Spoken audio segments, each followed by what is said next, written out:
امروز اومدم با آموزش تاکو سوخاری که یه آیتم بسیار خوشمزه و جذاب فینگر فودیه.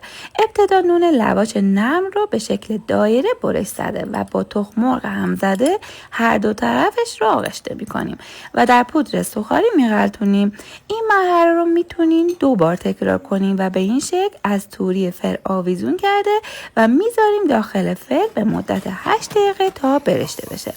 برای مواد میانی پیاز رو تفت داده، سینه مرغ خلالی، ادویه ها، رب و فلفل دلمه رو اضافه کرده و در آخر هم 2 قاشق سس مایونز میزنیم.